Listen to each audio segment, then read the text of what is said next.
ಎಲ್ಲರಿಗೂ ಸ್ವಾಗತವನ್ನು ಕೋರ್ತಾ ಇದ್ದೀನಿ. ಈ ಒಂದು ವಿಡಿಯೋದಲ್ಲಿ ನಾವು ಅಡ್ವಾನ್ಸ್ಡ್ ಫೈನಾನ್ಷಿಯಲ್ ಮ್ಯಾನೇಜ್ಮೆಂಟ್ ಸಬ್ಜೆಕ್ಟ್ ಅನ್ನು ನಾವಿಲ್ಲಿ ಡಿಸ್ಕಷನ್ ಅನ್ನು ಮಾಡ್ತಾ ಇದ್ದೀವಿ. ಈ ಅಡ್ವಾನ್ಸ್ಡ್ ಫೈನಾನ್ಷಿಯಲ್ ಮ್ಯಾನೇಜ್ಮೆಂಟ್ ದಲ್ಲಿ ಬರ್ತಕ್ಕಂಥ ಡಿವಿಡೆಂಡ್ ಡಿಸಿಷನ್ ಬಗ್ಗೆ ಈ ಒಂದು ಚಾಪ್ಟರ್ ಬಗ್ಗೆ ನಾವಿಲ್ಲಿ ಡಿಸ್ಕಷನ್ ಅನ್ನು ಮಾಡ್ತಾ ಇದ್ದೀವಿ.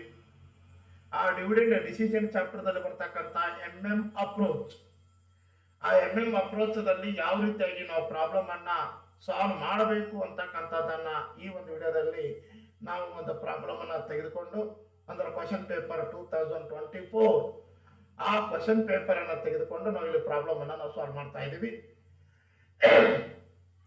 ಯಾರು ನಮ್ಮ ಯೂಟ್ಯೂಬ್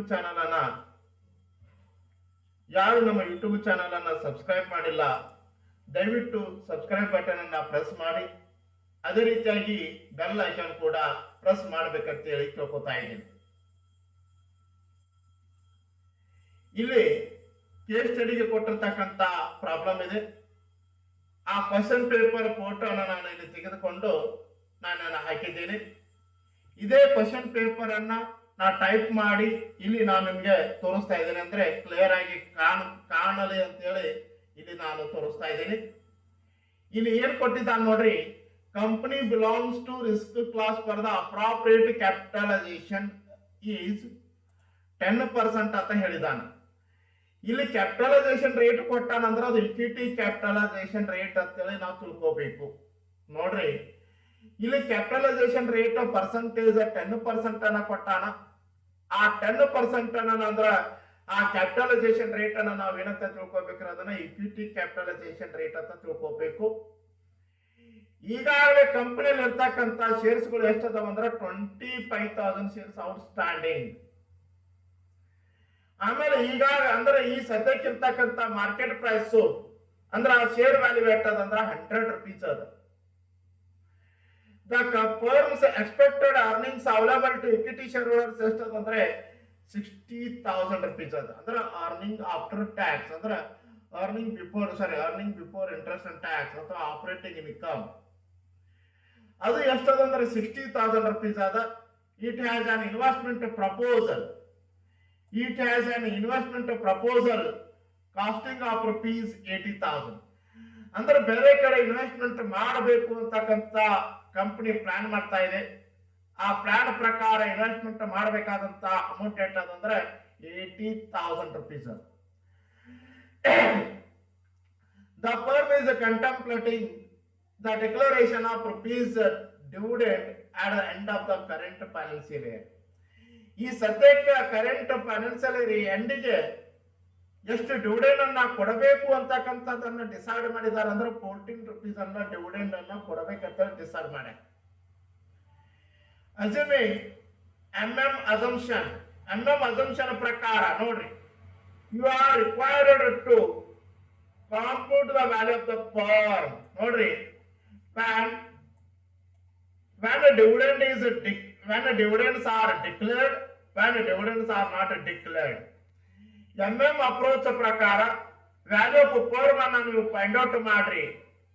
ಯಾವಾಗಂದ್ರ ಡಿವಿಡೆಂಡ್ ಅನ್ನ ಕೊಡದೇ ಇದ್ದಾಗ, ಒಂದ್ ವೇಳೆ ಡಿವಿಡೆಂಡ್ ಅನ್ನ ಕೊಟ್ರು ಅಂದ್ರ okay, what you asked the question to calculate to compute the value of the firm when the company is declared the dividend. Second situation, when the company is not declared the dividend. Under these two circumstances, he asked the question, now you are required to compute the value of the firm. ತಾವಿಲ್ಲಿ ಒಂದು ನೆನಪಿಟ್ಕೋಬೇಕು. ಏನ್ ನೆನಪಿಟ್ಕೋಬೇಕಂದ್ರೆ approach ಪ್ರಕಾರ ಆ dividend ಯಾವ ರೀತಿಯಾಗಿ ಇರ್ತದ, value of firm ಅನ್ನ ಯಾವ ರೀತಿಯಾಗಿ ಇರ್ತದ ಅಂತಕ್ಕಂಥದ್ದನ್ನ ನಿಮ್ಗೆ ಹೇಳ್ತಾ ಇದ್ದೀನಿ. ಏನ್ ಹೇಳ್ತಾ ಇದ್ದೀನಿ ಅಂದ್ರೆ,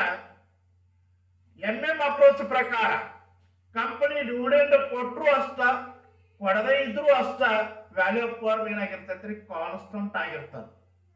ನೋಡ್ರಿ, ವ್ಯಾಲ್ಯೂ ಆಫ್ ಫರ್ಮ್ ಯಾವಾಗಲೂ ಏನಾಗಿರ್ತದ ಅಂದ್ರೆ ಕಾನ್ಸ್ಟಂಟ್ ಆಗಿರ್ತದ, ಫಿಕ್ಸ್ಡ್ ಇರ್ತದ, ಚೇಂಜ್ ಆಗಂಗಿಲ್ಲ.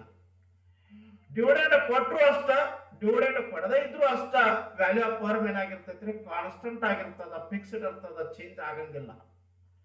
ಅದು ಅಪ್ರೋಚ್. ಓಕೆ, ಅದನ್ನ ನಾವು ಇಲ್ಲಿ ಪ್ರೂವ್ ಮಾಡಬೇಕಾಗ್ಯದ. ಡಿವಿಡೆಂಡ್ ಕೊಟ್ಟಾಗ ವ್ಯಾಲ್ಯೂ ಆಫ್ ಫರ್ಮ್ ಯಾವ ರೀತಿಯಾಗಿ ಇರ್ತದ, ಡಿವಿಡೆಂಡ್ ಕೊಡದೇ ಇದ್ದಾಗ ವ್ಯಾಲ್ಯೂ ಆಫ್ ಫರ್ಮ್ ಯಾವ ರೀತಿ ಅದ, ಎಷ್ಟು ಅಮೌಂಟ್ ಬರ್ತೈತಿ ಅಂತಕ್ಕಂಥದ್ದನ್ನ ನಾವು ಈ ಪ್ರಾಬ್ಲಮ್ದಲ್ಲಿ ನಾವು ಕಂಡುಹಿಡಿಬೇಕಾಗ್ಯದ.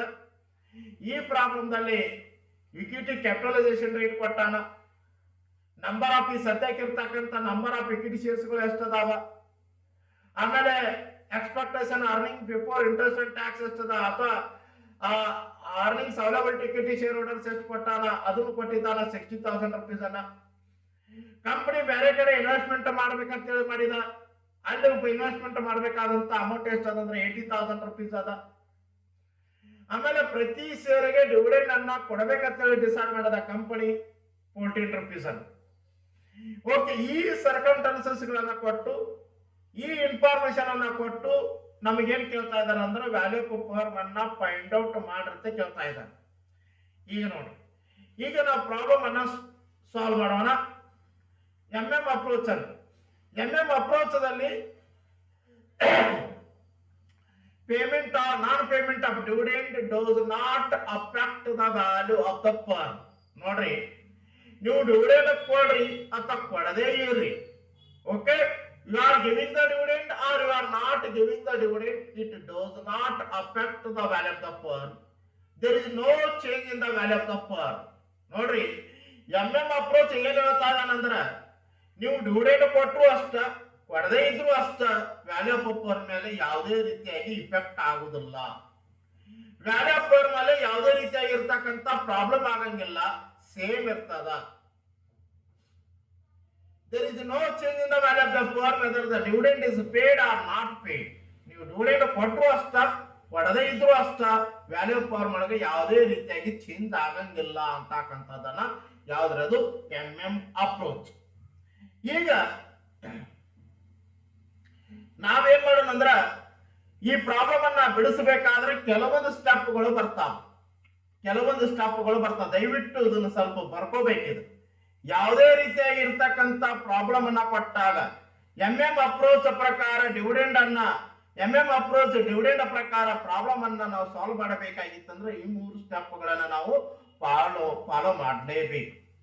ನೋಡಿ, steps to solve the problem.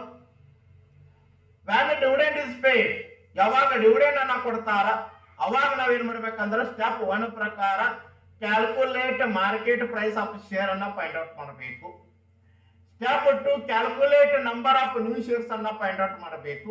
ಹೊಸ ಶೇರ್ಗಳನ್ನ ಎಷ್ಟು ಕೊಡಬೇಕು ಅನ್ನೋದು ನಾವು ಕಂಡುಹಿಡಬೇಕು. ಥರ್ಡ್ ಸ್ಟೆಪ್ ಏನಂದ್ರೆ ವ್ಯಾಲ್ಯೂ ಆಫ್ ಫರ್ಮ್ ಅನ್ನ ಕಂಡುಹಿಡಬೇಕು. ನೋಡ್ರಿ, ಯಾವಾಗ ಡಿವಿಡೆಂಡ್ ಅನ್ನ ಕೊಡಂಗಿಲ್ಲ, sorry when dividend is paid, ಯಾವಾಗ ಡಿವಿಡೆಂಡ್ ಅನ್ನ ಕೊಡ್ತಾ ಇದಾರ, ಕೊಡದೇ ಇದ್ದಾಗೂ ಅಷ್ಟ ಕೊಟ್ಟಾಗೂ ಅಷ್ಟ 3 ಸ್ಟೆಪ್ಗಳನ್ನ ನಾವು ಫಾಲೋ ಮಾಡ್ಬೇಕಾಗ್ತದ. ಮೂರು ಸೇಮ್ ಸ್ಟೆಪ್ಗಳನ್ನ ಫಾಲೋ ಮಾಡಬೇಕು. ನೋಡಿ, ಮೊದಲನೇ ಸ್ಟೆಪ್ ಏನಂದ್ರೆ calculate the market price of share. ಎರಡನೇ ಸ್ಟೆಪ್ ಏನಂದ್ರೆ calculate the number of new shares. ಮೂರನೇ ಸ್ಟೆಪ್ ಏನಂದ್ರೆ ವ್ಯಾಲ್ಯೂ ಆಫ್ ಫರ್ಮ್ ಅನ್ನ ಫೈಂಡ್ ಔಟ್ ಮಾಡಬೇಕು. ಈ 3 ಸ್ಟೆಪ್ಗಳನ್ನ ದಯವಿಟ್ಟು ನಿಮ್ಮ ನೋಟ್ಬುಕ್ ನಾಗ ಬರಿಬೇಕು. ಇನ್ನ when dividend is not paid, ಅವಾಗ ಕೂಡ ಸೇಮ್ ಸ್ಟೆಪ್ ಅನ್ನೇ ಫಾಲೋ ಮಾಡಬೇಕು.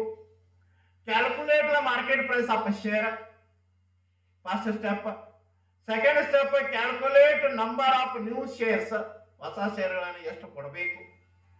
Step number 3 value of firm ಅನ್ನ ಫೈಂಡ್ ಔಟ್ ಮಾಡಬೇಕು. ನೋಡ್ರಿ, ವ್ಯಾನ್ ಡಿವಿಡೆಂಡ್ ಇಸ್ ಪೇಡ್ ಅಲ್ಲಿಯೂ ಕೂಡ 3 ಸ್ಟೆಪ್ಗಳನ್ನ ಫಾಲೋ ಮಾಡಬೇಕು.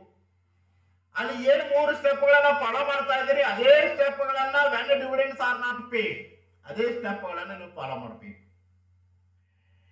ಫಾಲೋ ಮಾಡಿದಾಗ ವ್ಯಾಲ್ಯೂ ಆಫ್ ಫರ್ಮ್ ಅನ್ನ ಇಲ್ಲಿ ಕಂಡುಹಿಡಿತಾ ಇದ್ದೀರಿ. ಎಲ್ಲಿ ವ್ಯಾನ್ ಡಿವಿಡೆಂಡ್ ಇಸ್ ಪೇಡ್, ಯಾವಾಗ ಡಿವಿಡೆಂಡ್ ಅನ್ನ ಕೊಡ್ತಾ ಇದ್ದೀರಿ ಇಲ್ಲಿ ವ್ಯಾಲ್ಯೂ ಆಫ್ ಫರ್ಮ್ ಅನ್ನ ಫೈಂಡ್ ಔಟ್ ಮಾಡ್ತಾ ಇದ್ದೀರಿ. Value dividend is not paid ಅಂತಕ್ಕಂಥ ಸಂದರ್ಭದಲ್ಲಿ ಕೂಡ ನೀವು ವ್ಯಾಲ್ಯೂ ಆಫ್ ಫರ್ಮ್ ಅನ್ನ ಫೈಂಡ್ ಔಟ್ ಮಾಡ್ತಾ ಇದ್ದೀರಿ.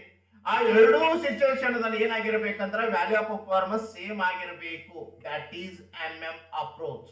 ನೋಡ್ರಿ, ಇಲ್ಲಿ ವ್ಯಾಲ್ಯೂ ಆಫ್ ಫರ್ಮ್ ಏನಾಗಿರ್ಬೇಕಪ್ಪ ಅಂದ್ರ ಸೇಮ್ ಆಗಿರ್ಬೇಕು. ಏನು ಸ್ಟೆಪ್ ನಂಬರ್ 3 ಒಳಗ ಬರ್ತಕ್ಕಂಥ ಆನ್ಸರ್, ಆ ಆನ್ಸರ್ ಅಂದ್ರ ವ್ಯಾನ್ ಡಿವಿಡೆಂಡ್ ಇಸ್ ಪೇಡ್ ಅಲ್ಲಿ ಇರ್ತಕ್ಕಂಥ answer, when dividend is not paid ಅಲ್ಲಿ ಇರ್ತಕ್ಕಂಥ ಆನ್ಸರ್ ಏನಾಗಿರ್ಬೇಕ್ರಿ, ಎರಡು ಸೇಮ್ ಆಗಿರ್ಬೇಕು. ಓಕೆ, ಇದು ವ್ಯಾಲ್ಯೂ ಆಫ್ ಫರ್ಮ್. ಈಗ ಪ್ರಾಬ್ಲಮ್ ಅನ್ನ ನಾವು ಸಾಲ್ವ್ ಮಾಡೋಣ ಅಂತ. ಮೊದಲ ಕಂಡೀಷನ್ ಯಾವ ತಗೊಳ್ಳೋದಂದ್ರೆ when dividends are paid. When dividends are paid. ಈ ಕಂಡೀಷನ್ದಾಗ 3 ಸ್ಟೆಪ್ ಅನ್ನ ಫಾಲೋ ಮಾಡಬೇಕು. When dividends are paid.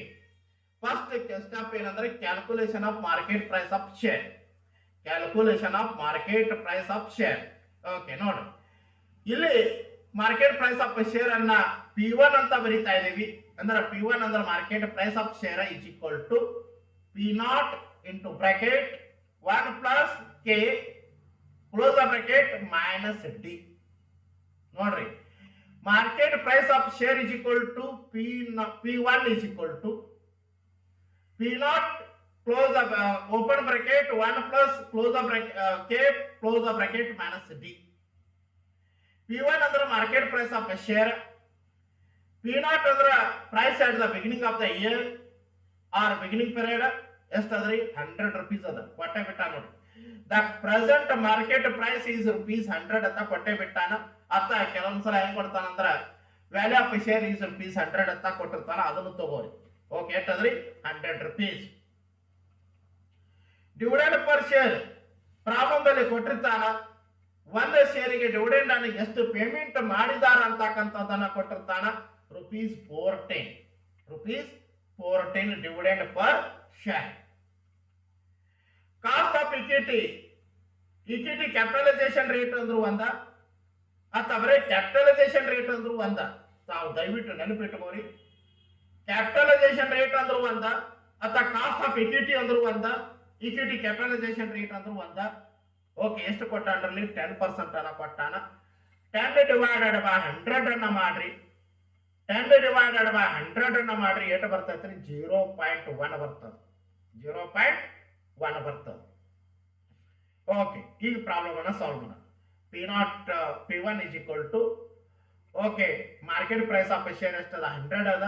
1 ತಗೊಂಡೇವಿ. ಇಲ್ಲಿ 10 ಡಿವೈಡೆಡ್ ಬೈ 100 ಅಂದ್ರೆ 0.1 ಅದ. ಆಲ್ರೆಡಿ ಕ್ಯಾಲ್ಕುಲೇಷನ್ ಮಾಡೇವಿ. ಡಿವಿಡೆಂಡ್ ಪರ್ ಶೇರ್ ಎಷ್ಟಂದ್ರೆ 14 ಅದ. ಇನ್ನು ಸಿಂಪ್ಲಿಕೇಶನ್ ಮಾಡ್ಕೋರಿ. 1 ಪ್ಲಸ್ 0.1 ಅಂದ್ರೆ ಎಷ್ಟಾಗತ್ರಿ? 1 ಪ್ಲಸ್ 0.1 ಅಂದ್ರೆ ಎಷ್ಟಾಗತ್ರಿ? 1.1 ಆಗತ್ತೆ. ನೋಡ್ರಿ, 1 ಪ್ಲಸ್ 0.1 ಅಂದ್ರೆ 1.1 ಆಗತ್ತ. ಓಕೆ, ಇದನ್ನು ಮಲ್ಟಿಪ್ಲಿಕೇಶನ್ ಮಾಡ್ಕೋರಿ. 100 into 1.1 100 into 1.1 ಅಂದ್ರೆ ಆನ್ಸರ್ ಎಷ್ಟು ಬರ್ತೈತ್ರಿ? 110 rupees ಬರ್ತದ. ನೋಡ್ರಿ, 100 into 1.1 ಬ್ರಾಕೆಟ್ ಬಾಜು ಇರ್ತಕ್ಕಂಥ ಯಾವುದೇ ಅಮೌಂಟ್ ಅನ್ನ ಅದು ಏನ್ ಇರ್ತೈತ್ರಿ? ಏನ್ ಇಂಡಿಕೇಟ್ ಮಾಡ್ತದ? ಮಲ್ಟಿಪ್ಲಿಕೇಶನ್ ಮಾಡ್ಬೇಕಂತ ಇಂಡಿಕೇಟ್ ಮಾಡ್ತದ. ಓಕೆ, ನೋಡ್ರಿ, 100 into 1.1 ಅಂದ್ರೆ 110 ಆಯ್ತು. -14 ಅಂದ್ರೆ ಎಷ್ಟು ಬರ್ತದ್ರಿ? 110 rupees ಒಳಗ -14 rupees ಅನ್ನ ಲೆಸ್ ಮಾಡ್ರಿ. ಆನ್ಸರ್ ಎಷ್ಟು ಬರ್ತೈತ್ರಿ? 96 rupees ಬರ್ತದ. 90 P1 is equal to market price of share is equal to 96. N. Calculation of new shares to be issued. ಹೊಸ ಷೇರುಗಳನ್ನು ಕೊಡಬೇಕಲ್ಲ. Okay, what is the formula? I minus open bracket E minus ND divided by P1. ನೋಡ್ರಿ, calculation of new shares to be issued ಅಂದ್ರೆ ಇಲ್ಲಿ M ಅಂದ್ರೆ number of new shares to be issued ಅಂತ ಅರ್ಥ. Okay, ಯಾವ ಫಾರ್ಮುಲಾನ apply ಮಾಡ್ತಾ ಇದೆ ಅಂದ್ರೆ I minus E minus ND divided by P1. ಇಲ್ಲಿ I ಅಂದ್ರೆ ಇನ್ವೆಸ್ಟ್ಮೆಂಟ್.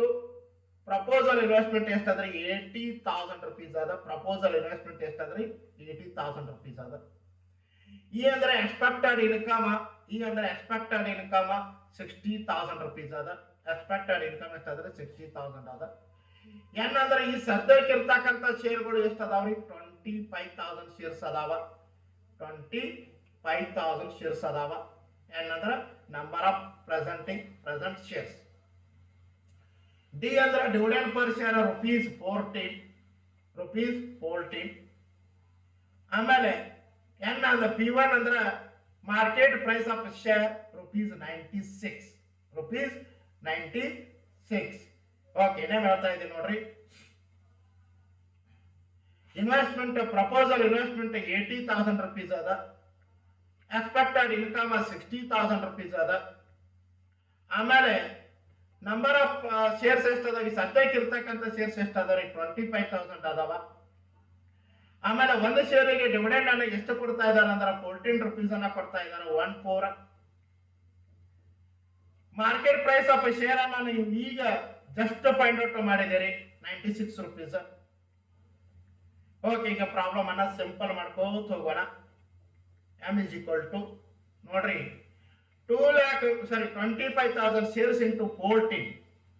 25,000 shares into 14 ಅಂದ್ರೆ ಎಷ್ಟಾಗತ್ರಿ 3,50,000 rupees ಆಗತ್ತೆ. ನೋಡ್ರಿ 25,000 shares into rupees 14 ಅಂದ್ರೆ ಎಷ್ಟಾಗತ್ರಿ 3,50,000 rupees ಆಗತ್ತ.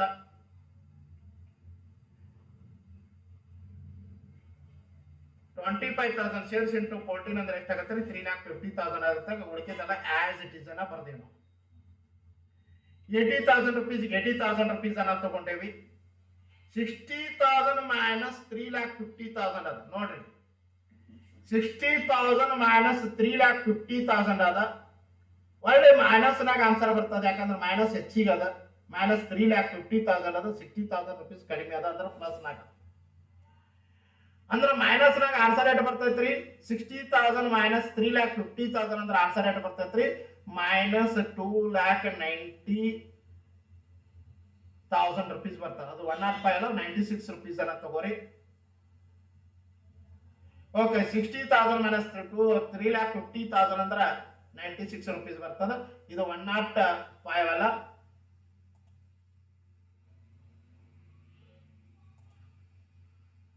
ಇಲ್ಲೇನು 105 ಅಂತ ಇಂಡಿಕೇಟ್ ಮಾಡಿಲ್ಲ, ಬರ್ದಿಲ್ಲ. ಇದು 105 ಅಲ್ಲ, ಇದು 96 rupees. ಸ್ವಲ್ಪ ಮಿಸ್ಟೇಕ್ ಆಗ್ಯದ. ಓಕೆ, 60,000 minus 3,50,000 ಅಂದ್ರೆ ಎಷ್ಟಾಗತ್ತೆ 2,90,000 ಆಗತ್ತ. 80,000 ಮೈನಸ್ ಅಂದ್ರೆ ಎಷ್ಟಾಗತ್ತೆ ಪ್ಲಸ್ ಆಗತ್ತಲ್ರಿ. ಓಕೆ, -2 ಅಂದ್ರೆ ಮೈನಸ್ ಇಂಟು ಮೈನಸ್ ಅಂದ್ರೆ ಏನಾಗತ್ತೆ ಬ್ರಾಕೆಟ್ಗೆ ಮೈನಸ್ ಇಂಟು ಮೈನಸ್ ಅಂದ್ರೆ ಪ್ಲಸ್ ಆಗತ್ತ. 2,90,000 ಪ್ಲಸ್ 80,000 ಅಂದ್ರೆ 3,70,000 rupees ಆಗತ್ತೆ. ನೋಡ್ರಿ, ಮೈನಸ್ ಇಂಟು ಮೈನಸ್ ಅಂದ್ರೆ 80,000 ಮೈನಸ್ ಇಂಟು ಮೈನಸ್ ಅಂದ್ರೆ ಪ್ಲಸ್ ಆಗತ್ತ. 80,000 ಪ್ಲಸ್ 2,90,000 ಅಂದ್ರೆ 3,70,000 rupees ಆಗತ್ತೆ. ಓಕೆ, ಮ್ಯಾಥಮೆಟಿಕಲ್ ರೂಲ್ ಪ್ರಕಾರ ಮೈನಸ್ ಇಂಟು ಮೈನಸ್ ಅಂದ್ರೆ ಪ್ಲಸ್ ಆಗತ್ತ. Okay, 3,70,000 divided by 96. 3,70,000 divided by 96 ಅಂದ್ರೆ ನಂಬರ್ ಆಫ್ ಇಕ್ವಿಟಿ ಶೇರ್ಸ್ ಎಷ್ಟಾದವ್ರಿ 3,854.166. ಅಂದ್ರೆ ಹೊಸ ಶೇರ್ಗಳನ್ನ ಇಷ್ಟು ಕೊಡಬೇಕು. ಯಾಕಂದ್ರೆ ಕಂಪನಿಗೆ ಬೇಕಾಗಿರ್ತಕ್ಕಂಥ ಅಮೌಂಟ್ ಎಷ್ಟಾದಂದ್ರೆ 80,000 rupees ಬೇಕಾಗ್ಯದ. ಹೊಸ ಪ್ಲಾನ್ ಅನ್ನ ಮಾಡ್ತಾ ಇದಾರ, ಹೊಸ ಇನ್ವೆಸ್ಟ್ಮೆಂಟ್ ಅನ್ನ ಮಾಡ್ತಾ ಇದಾರ. ಆ 80,000 rupees ಅನ್ನ ಇನ್ವೆಸ್ಟ್ಮೆಂಟ್ ಮಾಡ್ಬೇಕಂದ್ರೆ ಮಾರ್ಕೆಟ್ ದಲ್ಲಿ ಎಷ್ಟು ಶೇರ್ಗಳನ್ನ ಕೊಡಬೇಕ್ರಿ ಅವರು 3,854.166 ಶೇರ್ಗಳನ್ನ ಕೊಡಬೇಕು. Okay, P1 is equal to 96, M is equal to 3,854.166 new shares. ಇನ್ನ third step calculation value of the firm ಅನ್ನ ಫೈಂಡ್ ಔಟ್ ಮಾಡಬೇಕು. V is equal to N plus M P1 minus I minus C divided by 1 plus KE. ನೋಡ್ರಿ, N ಅಂದ್ರೆ ಈ ಸದ್ಯಕ್ಕೆ ಇರ್ತಕ್ಕಂಥ ಶೇರ್ಗಳು present shares, M ಅಂದ್ರೆ ನ್ಯೂ ಶೇರ್ಸು, P1 ಅಂದ್ರೆ market price of shares, I ಅಂದ್ರೆ ಇನ್ವೆಸ್ಟ್ಮೆಂಟ್, E ಅಂದ್ರೆ ಎಕ್ಸ್ಪೆಕ್ಟೆಡ್ ಇನ್ಕಮ್, K ಅಂದ್ರೆ ಇಕ್ವಿಟಿ ಕ್ಯಾಪಿಟಲೈಸೇಷನ್ ರೇಟ್. ನೋಡಿ, N ಅಂದ್ರೆ number of present shares, M ಅಂದ್ರೆ ನ್ಯೂ ಶೇರ್ಸು, P1 ಅಂದ್ರೆ market price of shares, I ಅಂದ್ರೆ ಇನ್ವೆಸ್ಟ್ಮೆಂಟ್, ಪ್ರಪೋಸಲ್ ಇನ್ವೆಸ್ಟ್ಮೆಂಟ್, E ಅಂದ್ರೆ expected income, KE ಅಂದ್ರೆ ಇಕ್ವಿಟಿ ಕ್ಯಾಪಿಟಲೈಸೇಷನ್ ರೇಟ್. ಈಗ V is equal to present shares ಎಷ್ಟು ಅದಾವ್ರಿ 25,000 ಶೇರ್ಸ್ ಅದಾವ. N ಅಂದ್ರೆ 25,000 ಶೇರ್ಸು, M ಅಂದ್ರೆ ನ್ಯೂ ಶೇರ್ಸು 3,854.166. ಓಕೆ, ಅದು ಪಾಯಿಂಟ್ ನಾಗ ಬಂದ್ರೆ ಪಾಯಿಂಟ್ ನಾಗ ತಗೋರಿ, ಯಾಕಂದ್ರೆ ನಮಗೆ ರೌಂಡ್ ಅಪ್ ಮಾಡಬೇಕಾದ್ರೆ ಸ್ವಲ್ಪ ಪಾಯಿಂಟ್ನಾಗ ತೊಗೊಂಡಾಗೆ ಕರೆಕ್ಟಾಗಿ ಆನ್ಸರ್ ಬರ್ತದ. 3854.1666. ಆಮೇಲೆ ಮಾರ್ಕೆಟ್ ಪ್ರೈಸ್ ಆಫ್ ಶೇರ್ ಅಂದ್ರೆ P1 ಅಂದ್ರೆ ಎಷ್ಟಾದ್ರೆ 96 ಅದ. ಆಮೇಲೆ ಇನ್ವೆಸ್ಟ್ಮೆಂಟ್ ಎಷ್ಟಾದ್ರೆ 80,000 rupees ಅದ. ಎಕ್ಸ್ಪೆಕ್ಟೆಡ್ ಇನ್ಕಮ್ ಎಷ್ಟಾದ್ರೆ ಈ ಪ್ರಾಬ್ಲಮ್ ದಲ್ಲಿ ಕೊಟ್ಟಿದ್ದ ಪ್ರಕಾರ 60,000 rupees ಅದ. ಆಮೇಲೆ ಕೆಇ ಅಂದ್ರೆ ಇಕ್ವಿಟಿ ಕ್ಯಾಪಿಟಲೈಸೇಷನ್ ರೇಟ್ 10/100 ಅಂದ್ರೆ 0.1. 10/100 ಅಂದ್ರೆ 0.1 ಆಗತ್ತೆ. ಯಾಕಂದ್ರೆ ಇದು ಪರ್ಸೆಂಟೇಜ್ ಆಗದ. ಪರ್ಸೆಂಟೇಜ್ ನಾಗ ಇದ್ದಿದ್ದನ್ನ ಡೆಸಿಮಲ್ ಗೆ ಕನ್ವರ್ಟ್ ಮಾಡಿದ್ರೆ 0.1 ಆಗತ್ತ. 10/100. ಏನೇನು ಹೇಳ್ತಾ ಇದೆ ನೋಡ್ರಿ. ಎನ್ ಅಂದ್ರೆ number of shares, present number of shares. M ಅಂದ್ರೆ ನ್ಯೂ ಶೇರ್ಸ್ 3854.166666. P1 ಅಂದ್ರೆ market price of share. I ಅಂದ್ರೆ ಪ್ರಪೋಸ್ಡ್ ಇನ್ವೆಸ್ಟ್ಮೆಂಟ್. ಇ ಅಂದ್ರೆ expected income 60,000. Equity capitalisation rate KE 10% ಅದ. ಡೆಸಿಮಲ್ಗೆ ಅದ. ಡೆಸಿಮಲ್ದಾಗ ಕನ್ವರ್ಟ್ ಮಾಡ್ರಿ. 10/100 ಅಂದ್ರೆ 0.1. ಓಕೆ, ಈಗ ಆನ್ಸರ್ ಅನ್ನ ಬಿಡಿಸ್ರಿ. ಸಿಂಪಲ್ ಮಾಡ್ಕೋರಿ. ಇವೆರಡು ಕುಡಿಸ್ಕೋರಿ. 25,000 ಶೇರ್ಸ್ ಹಳೆ ಶೇರ್ಸ್ ಪ್ಲಸ್ ನ್ಯೂ ಶೇರ್ಸ್ 3854.166. ಎರಡು ಕುಡಿಸ್ಕೋರಿ. ಆನ್ಸರ್ ಎಷ್ಟು ಬರ್ತೈತ್ರಿ? 28,854.1666. ನೋಡ್ರಿ, ಹಳೆ ಶೇರ್ 25,000 ಶೇರ್ಸ್ ಎನ್, ಹೊಸ ಶೇರ್ಸ್ ಎಂ 3,854.1666. ಎರಡು ಶೇರ್ಸ್ಗಳನ್ನ ಕುಡಿಸ್ಕೋರಿ. ಹಳೆ ಶೇರ್ಸ್ ಮತ್ತು ಹೊಸ ಶೇರ್ಸ್ಗಳನ್ನ ಕುಡಿಸ್ಕೋರಿ. 28,854.1666 ಆಗತ್ತ. ಇಂಟು 96 ಅನ್ನ ತಗೋರಿ. ಆಸ್ ಇಟ್ ಇಸ್ 80,000 ಮೈನಸ್ 60,000 ಅಂದ್ರೆ ಎಷ್ಟು ಆಗತ್ರಿ? 20,000 rupees ಆಗತ್ತೆ. 80,000 ಮೈನಸ್ 60,000 ಅಂದ್ರೆ 20,000 rupees ಆಗತ್ತ. 96ಗೆ 96 rupees ಅನ್ನ ತಗೊಂಡೇವಿ. ಓಕೆ, ಇನ್ನ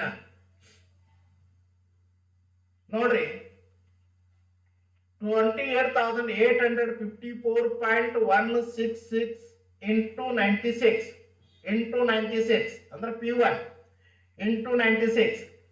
28,854.166 shares into market price of shares ಅಂದ್ರೆ ಎಷ್ಟಾಗತ್ತೆ? ವ್ಯಾಲ್ಯೂ 27,70,000 ಆಗತ್ತ. ಕ್ಯಾಲ್ಕುಲೇಟರ್ನಾಗ ಸ್ವಲ್ಪ ರೌಂಡ್ ಅಪ್ ಮಾಡ್ಕೋರಿ. ರೌಂಡ್ ಅಪ್ ಮಾಡ್ಕೊಂಡಾಗ ಎಷ್ಟು ಬರ್ತೈತ್ರಿ? 27,70,000 rupees ಬರ್ತದೆ. ನೋಡ್ರಿ, ಏನೇನು ಹೇಳ್ತಾ ಇದ್ದೀನಿ. 28,854.166 ಇಂಟು 96 rupees ಅಂದ್ರೆ ಆನ್ಸರ್ ಎಷ್ಟು ಬರ್ತೈತ್ರಿ? 27,70,000 rupees ಬರ್ತದ. 20 ಮೈನಸ್ 20,000ಗೆ 20,000 rupees ಅನ್ನ ತಗೊಂಡೇವಿ. ಇನ್ನ ನೋಡ್ರಿ 27,70,000 rupees ಒಳಗ 20,000 rupees ಅನ್ನ ಲೆಸ್ ಮಾಡಿದ್ರೆ ಆನ್ಸರ್ ಎಷ್ಟು ಬರ್ತೈತ್ರಿ? 27,50,000 rupees ಬರ್ತದೆ. 27,50,000 rupees ಬರ್ತದೆ. 27,70,000 rupees ಮೈನಸ್ 20,000 ಅಂದ್ರೆ ಆನ್ಸರ್ ಎಷ್ಟು ಬರ್ತೈತ್ರಿ? 27,50,000 rupees ಬರ್ತದ. ಓಕೆ, 27,50,000 1 ಪ್ಲಸ್ 0.1 ಅಂದ್ರೆ ಆನ್ಸರ್ ಎಷ್ಟು ಬರ್ತೈತ್ರಿ? 1.1. ನೋಡಿ, 1 ಪ್ಲಸ್ 0.1 ಅಂದ್ರೆ ಆನ್ಸರ್ ಎಷ್ಟು ಬರ್ತೈತ್ರಿ? 1.1 ಬರ್ತದ.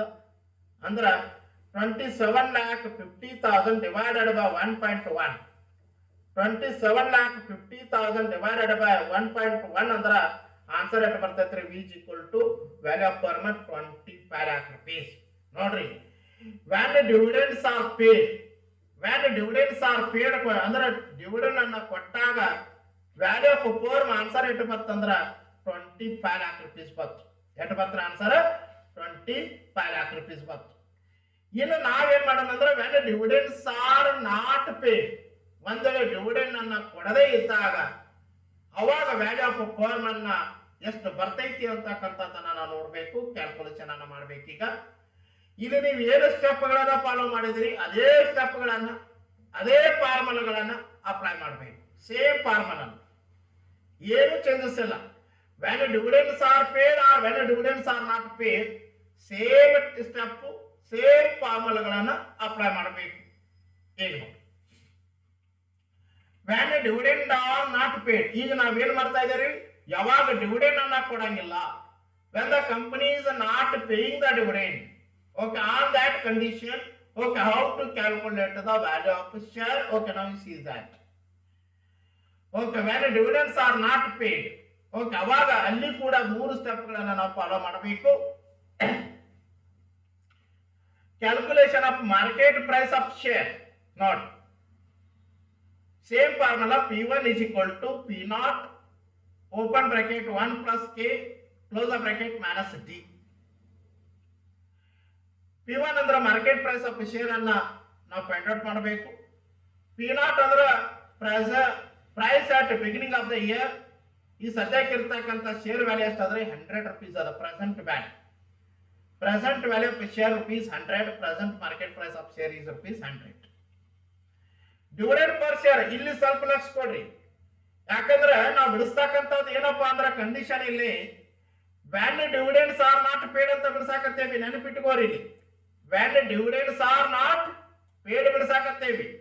ಅದಕ್ಕೆ ಯಾವಾಗ when dividend are not paid ಅಂದಾಗ ಡಿವಿಡೆಂಡ್ ಪರ್ ಶೇರ್ ಏನಾಗಿರ್ತದೆ, 0 ಆಗಿರ್ತದೆ. ದಯವಿಟ್ಟು ನೆನಪಿಟ್ಕೋರಿ, ಇದು ಒಂದ ಚೇಂಜ್, ಉಳಿಕಿದೆಲ್ಲ ಸೇಮ 3 ಸ್ಟೆಪ್ ಒಳಗೂ ಸೇಮ್. ಆದ್ರ ಡಿವಿಡೆಂಡ್ ಪರ್ ಶೇರ್ ಮಾತ್ರ 0 ಆಗಿರ್ತದ. ವ್ಯಾನ್ ಡಿವಿಡೆಂಡ್ ಆರ್ ಪೇಡ್ ಅಂದಾಗ ಅಲ್ಲಿ ಒಂದು ಶೇರಿಗೆ ಡಿವಿಡೆಂಡ್ ಎಷ್ಟು ಕೊಟ್ಟಾನ ಅನ್ನೋದು ತಗೋರಿ. When dividend are not paid ಅಂದಾಗ ನೀವು ಏನ್ ಮಾಡಬೇಕು, D is equal to ಕೇವಲ 0 ಮಾತ್ರ ತಗೋರಿ. ಯಾಕಂದ್ರ ಇಲ್ಲಿ ನಾವೇನು ಬಿಡಿಸ್ತಾ ಇದೀವಿ ಅಂದ್ರೆ when dividends are not paid ಅನ್ನ ಬಿಡಿಸ್ತಾ ಇದೀವಿ. ದಯವಿಟ್ಟು ನೆನಪಿಟ್ಕೋರಿ, ಇಲ್ಲಿ when dividends are not paid ಅಂದಾಗ ನೀವು ಡಿವಿಡೆಂಡ್ ಪರ್ ಶೇರ್ ಅನ್ನ ನೀವು ಏನ್ ಮಾಡ್ಬೇಕ್ರಿ, 0 ತಗೋಬೇಕು. ಓಕೆ, ಪ್ರಾಬ್ಲಮ್ ಅಲ್ಲಿ ಕೊಟ್ಟಿದ್ದಾನ ₹14 ಅಂತ ಕೊಟ್ಟಾನ. ನಾವ್ ಇಲ್ಲಿ ಏನ್ ಕಂಡೀಷನ್ ಅನ್ನ ಅಪ್ಲೈ ಮಾಡಾಕತ್ತೇವ್ರಿ, when dividend are not paid ಅಂತ ಕಂಡೀಷನ್ಸ್ ಅನ್ನ ಅಪ್ಲೈ ಮಾಡಾಕತ್ತೇವಿ. ಓಕೆ, ಅದಕ್ಕೆ ನಾವೇನ್ ಮಾಡಬೇಕಪ್ಪ ಅಂದ್ರೆ ಡಿವಿಡೆಂಡ್ ಪರ್ ಶೇರ್ ಅನ್ನ ನಾವೇನ್ ಮಾಡ್ಬೇಕ್ರಿ, ಇಲ್ಲಿ ನಾವೇನ್ ಮಾಡಬೇಕು, 0 ಅನ್ನ ತಗೋಬೇಕು. ಓಕೆ, ಡಿವಿಡೆಂಡ್ ಪರ್ ಶೇರ್ 0, ಯಾಕಂದ್ರ ನಾವು ಡಿವಿಡೆಂಡ್ಸ್ ಆರ್ ನಾಟ್ ಪೇಡ್ ಅಂತ ತಗೊಂಡಿವಿ. ಓಕೆ, ಕಾಸ್ಟ್ ಆಫ್ ಇಕ್ವಿಟಿ 10% ಅಂದ್ರ 10% ಅನ್ನ ಡೆಸಿಮಲ್ ದಾಗ ಕನ್ವರ್ಟ್ ಮಾಡಕೋರಿ. 10 ಡಿವೈಡೆಡ್ ಬೈ 100 ಅಂದ್ರೆ 0.1. ನೋಡ್ರಿ, ಏನು ಆಗಲೇ ಏನು ಫಾರ್ಮುಲಾನ ಅಪ್ಲೈ ಮಾಡೇವಿ, ಏನು ಸ್ಟೆಪ್ಗಳನ್ನು ಅಪ್ಲೈ ಮಾಡೇವಿ, ಅದೇ ಸ್ಟೆಪ್ಗಳನ್ನು ಅಪ್ಲೈ ಮಾಡ್ತಾ ಇದೀವಿ, ಅದೇ ಫಾರ್ಮುಲಾಗಳನ್ನು ಅಪ್ಲೈ ಮಾಡ್ತಾ ಇದೀವಿ. ಒಂದು ಮಾತ್ರ ಚೇಂಜ್ ಆಗತ್ತ, ಡಿವಿಡೆಂಡ್ ಪರ್ ಶೇರ್ ಅನ್ನೋದಲ್ಲ. ಅಲ್ಲಿ ಡಿವಿಡೆಂಡ್ ಪರ್ ಶೇರ್ ಏನು ಕೊಟ್ಟಾನ ಅದನ್ನ ತಗೋತೇವಿ. ಇಲ್ಲಿ ಏನ್ ಮಾಡ್ತಾ ಇದ್ದಾರೆ, ಡಿವಿಡೆಂಡ್ ಪರ್ ಶೇರ್ ಅನ್ನ 0 ತಗೋತಾ ಇದೆ. ಎಲ್ಲಾ ಫಾರ್ಮುಲಾ ಸೇಮ್, ಎಲ್ಲಾ ಮೆಥಡ್ ಸೇಮ್, ಸ್ಟೆಪ್ಗಳು ಸೇಮ್, ಏನು ಚೇಂಜಸ್ ಇಲ್ಲ. ಓಕೆ, ಇಲ್ಲಿ ನೋಡ್ರಿ, ಪ್ರೆಸೆಂಟ್ ವ್ಯಾಲ್ಯೂ ಆಫ್ ಶೇರ್ ಎಷ್ಟಾದ್ರೆ 100 ಅದ. 10 ಡಿವೈಡೆಡ್ ಬೈ 100 ಅಂದ್ರೆ 0.1. 1 ಪ್ಲಸ್ 1 ತಗೊಂಡೇವಿ, 0.1. ಡಿವಿಡೆಂಡ್ ಪರ್ ಶೇರ್ ಏನಂದ್ರೆ 0 ಅದ. ಇನ್ನು 1 ಪ್ಲಸ್ 0.1 ಅಂದ್ರೆ 1.1 ಆಗತ್ತೆ. 1 ಪ್ಲಸ್ 0.1 ಅಂದ್ರೆ 1.1 ಆಗತ್ತೆ. ಓಕೆ, ಇನ್ನು ನೋಡ್ರಿ, 100 ಇಂಟು 1.1 ಅಂದ್ರೆ ಎಷ್ಟಾಗತ್ತೆ ರೀ, 100 ಇಂಟು 1.1 ಅಂದ್ರೆ 110 ಆಗತ್ತೆ. 110 rupees ಒಳಗೆ 0 ಲೆಸ್ ಮಾಡಿದ್ರೆ 110 rupees ಬರ್ತದ. ನೋಡ್ರಿ, 100 ಇಂಟು 1.1 ಅಂದ್ರೆ ಎಷ್ಟು ಬರ್ತೈತ್ರಿ, 110 rupees ಬರ್ತದ. 110 rupees ಒಳಗೆ 0 ಲೆಸ್ ಮಾಡ್ರಿ 110 rupees ಬರ್ತದ. That is the market price of share. Market price of share 110. 0 ಅದಲ್ಲ, ಅದಕ್ಕೆ 0 ಲೆಸ್ ಮಾಡಿದ್ರೆ ಆನ್ಸರ್ ಸೇಮ್ ಬರ್ತದೆ. Calculation of new share to be issued, ನೋಡಿ ಸೇಮ್ ಫಾರ್ಮುಲಾ, ಅಲ್ಲಿ ಫಾರ್ಮುಲಾ ಬೇರೆ, ಇಲ್ಲಿ ಫಾರ್ಮುಲಾ ಬೇರೆ, ಏನಂತಾರ ಸೇಮ್ ಫಾರ್ಮುಲಾನ ಅಪ್ಲೈ ಮಾಡ್ತಾ ಇದೀವಿ. ಸೇಮ್ ಫಾರ್ಮುಲಾಗಳನ್ನ ಅಪ್ಲೈ ಮಾಡ್ತಾ ಇದೀವಿ. ಅಂದ್ರೆ ಇನ್ವೆಸ್ಟ್ಮೆಂಟ್, ಪ್ರಪೋಸಲ್ ಇನ್ವೆಸ್ಟ್ಮೆಂಟ್ ಎಲ್ಲಾ ಸೇಮ್ ರೀ. ಡಿವಿಡೆಂಡ್ ಡಿ ಅಂತಕ್ಕಂಥದ್ದು ಏನದಲ್ಲ ಅದನ್ನ ಮಾತ್ರ 0 ತಗೋರಿ. ಓಕೆ, ಎಲ್ಲಾ ಸೇಮ್, ಏನು ಚೇಂಜಸ್ ಇಲ್ಲ. ಓಕೆ, ಅಂದ್ರೆ proposed investment 80,000, expectation income 60,000, present shares 25,000 N, D 0, ಯಾಕಂದ್ರೆ 0 ತಗೋಬೇಕಂತ ಹೇಳಿದ್ದೀನಿ ನಾನು. ಆಮೇಲೆ market price of share 110, market price of share ಎಷ್ಟು 110. ಓಕೆ, ಇನ್ನೊಮ್ಮೆ ಹೇಳ್ತಾ ಇದ್ದೀನಿ ನೋಡ್ರಿ. I ಅಂದ್ರೆ investment 80,000 rupees proposed investment. E ಅಂದ್ರೆ ಎಕ್ಸ್ಪೆಕ್ಟೆಡ್ ಇನ್ಕಮ್ 60,000. N ಅಂದ್ರೆ present number of shares new shares ಅದು ಸರಿ ಹಳೆ ಶೇರ್ಸ್ 25,000. ಡಿವಿಡೆಂಡ್ ಪರ್ ಶೇರ್ ಎಷ್ಟಾದ್ರಿ ಇಲ್ಲಿ ನಾವು 0 ತಗೋಬೇಕು, ಯಾಕಂದ್ರೆ ಡಿವಿಡೆಂಡ್ಸ್ ಆರ್ ನಾಟ್ ಪೇಡ್. ಯಾಕಂದ್ರೆ ಡಿವಿಡೆಂಡ್ ಕೊಡಾಕತ್ತಿಲ್ಲ ಅಂದ್ರೆ ಅಲ್ಲಿ ನಾರ್ಮಲ್ ಆಗಿ 0ನೇ ತಗೋಬೇಕಾಗ್ತದೆ, ಯಾಕಂದ್ರೆ ನಾವು ಡಿವಿಡೆಂಡ್ ಅನ್ನ ಕೊಡ್ತಾ ಇಲ್ಲ. Okay, P1 is equal to 110 ಅಂತೇಳಿ ನಾವು ಕ್ಯಾಲ್ಕುಲೇಷನ್ ಮಾಡಿ ಮಾರ್ಕೆಟ್ ಪ್ರೈಸ್ ಆಫ್ ಶೇರ್ ಅನ್ನ ಈಗ simple ಮಾಡ್ಕೋರಿ. M is equal to 80,000 rupees 80,000, 60,000 minus 60,000 ತಗೋರಿ. 25,000 into 0 ಅಂದ್ರೆ ಏನ್ ಬರ್ತದ್ರ ಆನ್ಸರ್ ಕ್ಯಾಲ್ಕುಲೇಟರ್ನ ಮಾಡ್ರಿ. 25,000 into 0 ಅಂದ್ರೆ 0ನೇ ಅಲ್ಲ. 25,000 into 0 ಅಂದ್ರೆ 0ನೇ. ಉಳಿಕಿದೆಲ್ಲ ಆಸ್ ಇಟ್ ಇಸ್ ತಗೋರಿ. 80,000 minus 60,000, 25,000 into 0 ಅಂದ್ರೆ 0ನೇ ಆಗತ್ತೆ. 0ನ ತಗೋರಿ. 80,000 80,000 ಅನ್ನ ಬರೀರಿ. 60,000 ಬರೀರಿ. 60,000 minus 60,000 ಅಂದ್ರೆ 60,000 110. ಇನ್ನು ಸಿಂಪಲ್ ಕೇಸ್ ಸಿಂಪಲ್ ಮಾಡ್ರಿ. 60,000 80,000 minus 60,000 ಅಂದ್ರೆ 20,000 rupees ಬಂತು. 80,000 minus 60,000 ಅಂದ್ರೆ 20,000 rupees ಬಂತು divided by 110. Market number of shares ಎಷ್ಟು ಬಂದ್ರೆ ಆನ್ಸರ್ 181.818 ನ್ಯೂ ಶೇರ್ಸ್. ನೋಡ್ರಿ M is equal to ಹೊಸ ಶೇರ್ಗಳು ಎಷ್ಟು ಬಂದ್ರು ಎಷ್ಟು ಶೇರ್ಸ್ಗಳನ್ನು ಕೊಡಬೇಕು. ನಾವು 80,000 rupees ಅನ್ನ ಮಾರ್ಕೆಟ್ ನಾವು ಕೊಡಬೇಕಾಗಿತ್ತಪ್ಪ. ಮಾರ್ಕೆಟ್ನಾಗ ನಾವು ಕಲೆಕ್ಟ್ ಮಾಡ್ಬೇಕಂದ್ರೆ ಎಷ್ಟು ಶೇರ್ಸ್ಗಳನ್ನು ಕೊಡಬೇಕಾಗತ್ತಿಲ್ಲ. ಹೊಸ ಶೇರ್ಗಳನ್ನ ಮಾರ್ಕೆಟ್ ನಲ್ಲಿ 181.818 ಶೇರ್ಸ್ಗಳನ್ನ ಶೇರ್ ತಗೋಬೇಕು. ಒಂದೇ ಪಾಯಿಂಟ್ ನ ಬಂದಿದ್ರೆ ಅಟ್ಲೀಸ್ಟ್ ಒಂದು 3 ಪಾಯಿಂಟ್ಸ್ ಅಥವಾ 4 ಪಾಯಿಂಟ್ಸ್ ಮ್ಯಾಗ ತಗೋಬೇಕು. ಪಾಯಿಂಟ್ ಮ್ಯಾಗ ಬರ್ತಕ್ಕಂಥ ಆನ್ಸರ್ ಕ್ಯಾಲ್ಕುಲೇಟರ್ನಾಗ ಇನ್ಡೆಫಿನಿಟ್ ಆಗಿತ್ತು ಅಂದ್ರೆ ಅಟ್ಲೀಸ್ಟ್ 3 ಅಥವಾ 4 ಪಾಯಿಂಟ್ಸ್ ಅನ್ನ ತಗೋರಿ. ಅಂದ್ರೆ ಕರೆಕ್ಟ್ ಆನ್ಸರ್ ಬರ್ತದೆ. ಇಲ್ಲ ಅಂದ್ರೆ ಕರೆಕ್ಟ್ ಆನ್ಸರ್ ಬರಂಗಿಲ್ಲ. ರೌಂಡ್ ಅಪ್ ತಗೊಂಡ್ರೆ ಅಂದ್ರೆ ಕರೆಕ್ಟ್ ಆನ್ಸರ್ ಬರಂಗಿಲ್ಲ. ಆಸ್ ಇಟ್ ಇಸ್ ತಗೋರಿ. ಓಕೆ, ನ್ಯೂ ಶೇರ್ಸ್ ಎಷ್ಟು ಬಂದ್ರಿ 181.818 new shares. Third step calculation value of the ಪಾರ್. ಸೇಮ್ ಫಾರ್ಮುಲಾನ ಅಪ್ಲೈ ಮಾಡಬೇಕು. N plus capital letter M into P1 minus I minus E close the bracket divided by 1 plus KE. N ಅಂದ್ರೆ small letter N ಅಂದ್ರೆ number of present shares 25,000. M ಅಂದ್ರೆ new shares find out ಮಾಡಿದಿರಿ. ಈಗ just ನೀವು find out ಮಾಡಿದ್ರಿ second ಸ್ಟೆಪ್ನಾಗ 181.818 ಅಂತ ಮಾಡಿದಿರಿ. ಆಮೇಲೆ ಮಾರ್ಕೆಟ್ ಪ್ರೈಸ್ ಆಫ್ ಶೇರ್ ಅನ್ನ ಕೂಡ ನೀವು ಫಸ್ಟ್ ಸ್ಟೆಪ್ನಾಗ ಫೈಂಡ್ ಔಟ್ ಮಾಡಿರಿ. 110 rupees ಬಂದದ. ಆಮೇಲೆ ಪ್ರಪೋಸ್ಡ್ ಇನ್ವೆಸ್ಟ್ಮೆಂಟ್ 80,000 ಆಯ. ಈ expected income 60,000. Equity capitalisation rate 10% ಅದ. ಡೆಸಿಮಲ್ ದಾಗ ಕನ್ವರ್ಟ್ ಮಾಡ್ಕೋರಿ. 10 divided by 100 ಅಂದ್ರೆ 0.1. ಇನ್ನೊಮ್ಮೆ ಹೇಳ್ತಾ ಇದೆ ನೋಡ್ರಿ. N small letter N 25,000 shares present number of shares. M plus M new shares 181.818 ಅಂದ್ರೆ ಸೆಕೆಂಡ್ ಸ್ಟೆಪ್ ಒಳಗ ನೀವು ಕ್ಯಾಲ್ಕುಲೇಷನ್ ಮಾಡಿದ್ರೆ ಬಂದ ಆನ್ಸರ್ ಅನ್ನ ಫಸ್ಟ್ ಸ್ಟೆಪ್ ಒಳಗ ಆನ್ಸರ್ ಮಾಡಿದಿರಿ. ಫಸ್ಟ್ ಸ್ಟೆಪ್ ಅನ್ನ ಆನ್ಸರ್ ಅನ್ನ ಫೈಂಡ್ ಔಟ್ ಮಾಡಿರಿ. ಎಷ್ಟು ಬಂದ್ರೆ P1 is equal to market price of share 110. Proposed investment 80,000. Expected income 60,000. Equity capitalisation rate 10% ಅದ. ಡೆಸಿಮಲ್ ದಾಗ ಕನ್ವರ್ಟ್ ಮಾಡ್ಕೋರಿ. 10 divided by 100 ಅಂದ್ರೆ 0.1 ಆಗುತ್ತೆ. ಎರಡು ಶೇರ್ಸ್ ಗಳನ್ನು ಕೂಡಿಸ್ಕೋರಿ. ಹಳೆ ಶೇರು ಮತ್ತು ಪ್ಲಸ್ ಹೊಸ share. Old shares 25,000 shares. New shares 181.818. ನೋಡ್ರಿ 25,000 ಪ್ಲಸ್ 181.818 ಎಷ್ಟಾಗತ್ರಿ 25,000 181.818 ಆಗತ್ತೆ. ನೋಡ್ರಿ ಹಳೆ ಶೇರು ಪ್ಲಸ್ ಹೊಸ ಶೇರ್ಗಳನ್ನು ಕೂಡಿಸ್ಕೋರಿ. ಎಷ್ಟಾಗತ್ತೆ ಆನ್ಸರ್ 25,181.818 ಆಗತ್ತೆ. ಏನ 80,000 minus 60,000. 80,000 minus 60,000 ಅಂದ್ರೆ ಆನ್ಸರ್ ಎಷ್ಟು ಬರ್ತೈತ್ರಿ 20,000 rupees ಬರ್ತದೆ.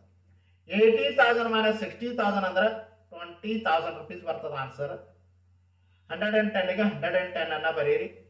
ಡಿವೈಡೆಡ್ ಬೈ 1 ಪ್ಲಸ್ 0.1 ಗೆ 1 ಪ್ಲಸ್ 0.1 ಅನ್ನ ಬರೀರಿ. 80,000 ಮೈನಸ್ 60,000 ಅಂದ್ರೆ 20,000 rupees ಬರ್ತದ. ಡಿವೈಡೆಡ್ ಬೈ 1 ಪ್ಲಸ್ 0.1 ಅಂತ ಬರೀರಿ. ಆಸ್ ಇಟ್ ಇಸ್ ಬರೀರಿ, ಏನು ಚೇಂಜ್ ಮಾಡಕ್ ಹೋಗ್ಬೇಡ್ರಿ. ಸಿಂಪಲ್ ಬಿಡ್ಸಾಕತ್ತೀನಿ ಅಂದ್ರೆ ಭಾಳ ಸ್ಟೆಪ್ಗಳನ್ನು ಫಾಲೋ ಮಾಡ್ತಾ ಇದ್ದೀನಿ. ಅಂದ್ರೆ ಸ್ಟೆಪ್ಸ್ ಅನ್ನ ಭಾಳ ಇಟ್ಟಿದ್ದೀನಿ ನಾನು, ಯಾಕಂದ್ರೆ ನಿಮ್ಗೆ ಅರ್ಥ ಆಗಲಿ. ನಾವು ಡೈರೆಕ್ಟ್ ಆಗಿ ಬರೋದು ನಿಮ್ಗೆ ಅರ್ಥ ಆಗೋದಿಲ್ಲ ಅಂತ ತಿಳ್ಕೊಂಡು ನಾನು ಸ್ಟೆಪ್ಸ್ಗಳನ್ನು ಭಾಳ ಇಟ್ಟಿದ್ದೀನಿ. ಓಕೆ ನೋಡ್ರಿ, 25,181.818 ಇಂಟು 110 rupees ಅಂದ್ರೆ ಎಷ್ಟು ಹಾಕದ್ರಿ? 27,70,000 rupees ಆಗತ್ತೆ. ನೋಡ್ರಿ, 25,181.818 ಇಂಟು 110 ಅಂದ್ರೆ ಎಷ್ಟಾಗತ್ತೆ? 27,70,000 rupees ಆಗತ್ತೆ. ಅಂದ್ರೆ ಹಳೆ ಷೇರು ಮತ್ತು ಹೊಸ ಷೇರುಗಳನ್ನು ಸೇಲ್ ಮಾಡಿದಾಗ ಮಾರ್ಕೆಟ್ ಪ್ರೈಸಿಗೆ ಕನ್ವರ್ಟ್ ಮಾಡಿದಾಗ ಎಷ್ಟಾಗತ್ರಿ? 27,70,000 rupees ಆಗತ್ತೆ. ನಿಮ್ಮ ಕ್ಯಾಲ್ಕುಲೇಟರ್ನಾಗ ಆನ್ಸರ್ ಇಂಡೆಫಿನಿಟ್ ಆಗಿ ಬರ್ತದೆ. ಅಂದ್ರೆ 26,99,000 ಹಿಂಗೇನೋ ಬರ್ತದೆ. ಅದನ್ನ ರೌಂಡ್ ಆಫ್ ಮಾಡ್ಕೋರಿ. ಎಷ್ಟು ಬರ್ತದ ಆನ್ಸರ್? 27,70,000 rupees ಬರ್ತದ. Minus 20,000 minus 20,000. ನೋಡ್ರಿ, 25,181.818 ಇಂಟು 110 ಅಂದ್ರೆ ಎಷ್ಟಾಗತ್ರಿ? ಇಂಟು 110 ಅದಲ್ರಿ, ಇಂಟು 110 ಅದ 27,70,000 minus 20,000. V is equal to ನೋಡ್ರಿ,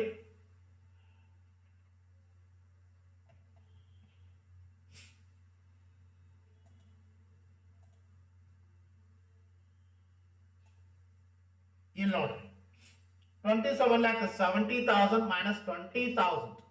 27,70,000 ಮೈನಸ್ 20,000 ಅಂದ್ರೆ ಆನ್ಸರ್ ಎಷ್ಟು ಬರ್ತೈತ್ರಿ? 27,50,000 rupees ಬರ್ತದೆ. ಡಿವೈಡೆಡ್ ಬೈ 1 ಪ್ಲಸ್ 0.1 ಆಗುತ್ತೆ. 27,70,000 ಮೈನಸ್ 20,000 ಅಂದ್ರೆ ಆನ್ಸರ್ ಎಷ್ಟು ಬರ್ತದೆ? 27,50,000 rupees ಬರ್ತದೆ. V is equal to 27,50,000 divided by 1 plus 0.1. 1 plus 0.1 ಅಂದ್ರೆ ಆನ್ಸರ್ ಎಷ್ಟು ಬರ್ತರಿ? 1.1 ಆಗುತ್ತೆ. 1 ಪ್ಲಸ್ 0.1 ಅಂದ್ರೆ ಎಷ್ಟು ಬರ್ತದೆ ಆನ್ಸರ್? 1.1 ಬರ್ತದೆ. ಇನ್ನು 27,50,000 ಡಿವೈಡೆಡ್ ಬೈ 1.1. 27,50,000 ಡಿವೈಡೆಡ್ ಬೈ 1.1 ಅನ್ನ ಮಾಡ್ರಿ, ಆನ್ಸರ್ ಎಷ್ಟು ಬರ್ತೈತ್ರಿ? V is equal to 25 lakh rupees ಬರ್ತದೆ. ಅಂದ್ರೆ ವ್ಯಾಲ್ಯೂ ಆಫ್ ಫರ್ಮ್ ಎಷ್ಟು ಬರ್ತರಿ? V is equal to 25 lakh rupees ಬರ್ತದೆ. ನೋಡಿ, ವಿ ಇಸ್ ಈಕ್ವಲ್ ಟು ಎಷ್ಟು ಬರ್ತರಿ? 25 lakh rupees ಬರ್ತದೆ. ಓಕೆ, ಈ ರೀತಿಯಾಗಿ ಪ್ರಾಬ್ಲಮ್ ಅನ್ನು ನಾವು ಸಾಲ್ವ್ ಮಾಡಬೇಕು. When dividends are not paid, ಅವಾಗ ಕೂಡ 25 lakh rupees ಬರ್ತದೆ. ನೋಡ್ರಿ, ಇಲ್ಲಿ when dividends are paid, when dividends are not paid, value of firm ಏನು ಬರ್ತರಿ? 25 lakh rupees ಬರ್ತದೆ. ನೋಡ್ರಿ, ಎರಡೂ ಸ್ಟೆಪ್ಗಳನ್ನ ನಾವು ಫಾಲೋ ಮಾಡೇವಿ, ಎರಡೂ ಕಂಡೀಷನ್ಗಳನ್ನ ಫಾಲೋ ಮಾಡೇವಿ. Value dividends are paid, value dividends are not paid, ಎರಡೂ ಕಡೆ ಏನಾಗಿದ್ರೆ ವ್ಯಾಲ್ಯೂ ಆಫ್ ಫರ್ಮ್ ಸೇಮ್ ಆಗ್ಯದ 25 lakh rupees. ಅಂದ್ರೆ MM approach, MM theory prove ಆಯ್ತು, ಏನು ಸಮಸ್ಯೆ ಇಲ್ಲ, ಪ್ರೂವ್ ಆಯ್ತ್ರಿ, ಕರೆಕ್ಟ್ ಆಯ್ತು. MM ಅಪ್ರೋಚ್ ಪ್ರಕಾರ ಏನ್ MM ಹೇಳಿದಾನ, ಮಾಡಿಗ್ಲನಿ ಮಿಲ್ಲರ್ ಏನ್ ಹೇಳಿದಾನ ಅದೇ ಪ್ರೂವ್ ಆಯ್ತು ಇಲ್ಲಿ, ಅದೇ ಕರೆಕ್ಟ್ ಆಯ್ತು ಇಲ್ಲಿ. Okay, value of the firm is fixed whether the dividend is paid or not paid as per MM approach. ನೋಡ್ರಿ, ವ್ಯಾಲ್ಯೂ ಆಫ್ ದ ಫರ್ಮ್ ಏನಾಗಿರ್ತಪ್ಪ ಅಂದ್ರೆ ಸೇಮ್ ಆಗಿಬಿಡ್ತು. ಸೇಮ್ ಆಗೋದ್ರಿಂದ ಆನ್ಸರ್ ಏನಾಯ್ತ್ರಿ? ನಮಗೆ ಎರಡು ಕಡೆ ಆನ್ಸರ್ ಕರೆಕ್ಟ್ ಬಂತು. ಅಂದ್ರೆ ಅಲ್ಲಿ 25 lakh rupees ಬಂತು. When dividend are paid, when dividends are paid, ಅಲ್ಲಿ value of firm 25 lakh rupees ಬಂತು. When dividends are not paid, ಅಲ್ಲಿ ಕೂಡ ವ್ಯಾಲ್ಯೂ ಆಫ್ ಫರ್ಮ್ ಏನಾಯ್ತ್ರಿ? 25 lakh rupees ಆಯ್ತು. 25 lakh rupees ಆನ್ಸರ್ ಬಂತು. ಅಂದ್ರೆ MM ಅಪ್ರೋಚ್ ಥಿಯರಿ ಪ್ರೂವ್ ಆಯ್ತು, ಕರೆಕ್ಟ್ ಆದಂತ ಅರ್ಥ. ಓಕೆ, ನಾವು ಬಿಡಿಸಿರ್ತಕ್ಕಂಥ ಪ್ರಾಬ್ಲಮ್ ಕೂಡ ಕರೆಕ್ಟ್ ಆಗ್ಯದಂತ ಅರ್ಥ. ಓಕೆ, ಈ ರೀತಿಯಾಗಿ ನಾವು ಪ್ರಾಬ್ಲಮ್ ಅನ್ನ ಸಾಲ್ವ್ ಮಾಡಬೇಕು.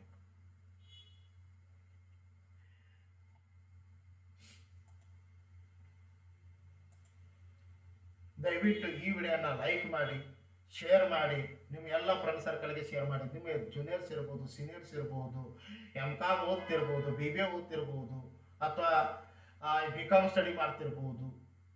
ಓಕೆ, ಮ್ಯಾನೇಜ್ಮೆಂಟ್ ಕೋರ್ಸ್ದವರು ಅವರು MBAದವರು ಕೂಡ ಅಪ್ಲೈ ಮಾಡ್ಬೋದು. ಏನು ಪ್ರಾಬ್ಲಮ್ ಅನ್ನು ಬಿಡಿಸಿದ್ದೀನಲ್ಲ.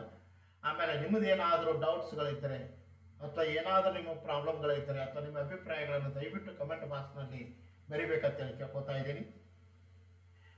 ಓಕೆ, ಮೈ ವಾಟ್ಸಪ್ ನಂಬರ್ 9986529073. ಯಾರು ನಿಮ್ಮ ವಾಟ್ಸಪ್ ಗ್ರೂಪಿಗೆ ಜಾಯ್ನ್ ಆಗ್ಬೇಕಂತೀರಿ ದಯವಿಟ್ಟು ನಿಮ್ಮ ಸಬ್ಜೆಕ್ಟನ್ನು ಹೆಸರು ಬರೆದು ಸಬ್ಜೆಕ್ಟನ್ನು ಬರೆದು ಹೈ ಸರ್ ಅಂತ ಮೆಸೇಜ್ ಮಾಡಿ ಆ ಸಂಬಂಧಪಟ್ಟ ಗ್ರೂಪಿಗೆ ನಿಮಗೆ ಆ್ಯಡ್ ಮಾಡ್ತೀನಿ.